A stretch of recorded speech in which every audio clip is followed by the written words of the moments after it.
এটা কটনৰ যোৰা আগবঢ়াইছোঁ আপোনালোকলৈ। এইখন চাওক, এইখন হৈছে চাদৰখন।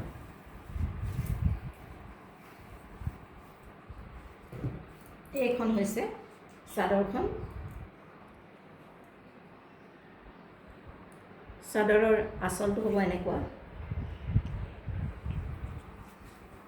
গোটেই গাতে এনেদৰে প্ৰিণ্ট কৰা আছে।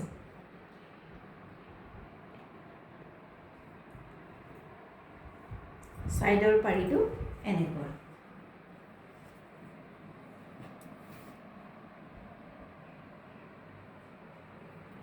এইখন মেখেলাখন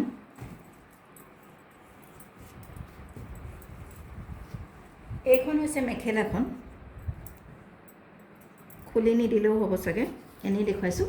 এইখন হৈছে মেখেলাখন। চাদৰৰ গাৰ প্ৰিণ্টৰ লগত একেই, আৰু ইয়াতে এটা ব্লাউজ পিচ সোমাই আছে। ব্লাউজ পিচটো যিহেতু একে, গতিকে উলিয়াই দেখুওৱা নাই, এনেদৰেই পাব আপোনালোকে ব্লাউজ পিচটো। এইটো হৈছে কটন যোৰা, আপোনালোকলৈ আগবঢ়ালোঁ। ইয়াৰ মূল্য হৈছে 400 অনলি, 400 অনলি। আপোনালোকৰ পচন্দৰ ভিতৰত পৰিলে আমাৰ হোৱাটছএপ নম্বৰত যোগাযোগ কৰক। হোৱাটছএপ নম্বৰ ডেছক্ৰিপশ্যনত দিয়া আছে। এটা কটনৰ যোৰা, ইয়াৰ মূল্য হৈছে 400 টকা মাত্ৰ।